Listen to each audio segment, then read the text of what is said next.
வாங்க வணக்கம். இன்றைக்கி ஃப்ரூட் கஸ்டர்ட் எப்படி செய்யறதுன்னு பார்க்கலாம். அதுக்கு 1 லிட்டர் பால் எடுத்து நல்லா காய்ச்சிட்டு அதில் அரை டம்ளர் பால் ஆற விட்டு அதில் 2 ஸ்பூன் கஸ்டர்ட் பவுடரை சேர்த்து கட்டி இல்லாமல் கரைச்சி இந்த பாலில் சேர்த்து கொதிக்க வைங்க. அதில் 2 ஸ்பூன் சர்க்கரை சேர்த்துக்கோங்க. இனிப்பு கொஞ்சம் தேவைப்படுறவங்க இன்னும் 2 ஸ்பூன் கூட சேர்த்து நல்லா திக்காகி வந்ததும் ஆற விட்டுடுங்க. ஸ்டவ் ஆஃப் பண்ணிவிட்டு நல்லா ஆறுனதுக்கப்புறம் இதில் உங்களுக்கு எந்தெந்த பழம் பிடிக்குமோ அத்தனை பழத்தையும் பொடியாக கட் பண்ணி சேர்த்துக்கோங்க.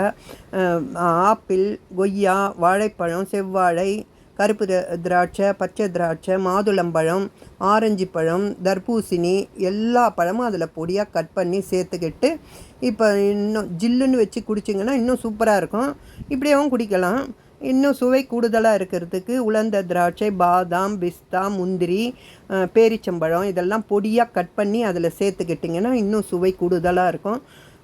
பால், பழம் இதெல்லாம் சாப்பிடாத பசங்க கூட இது மாதிரி செய்து கொடுத்தீங்கன்னா கண்டிப்பாக சாப்பிடுவாங்க.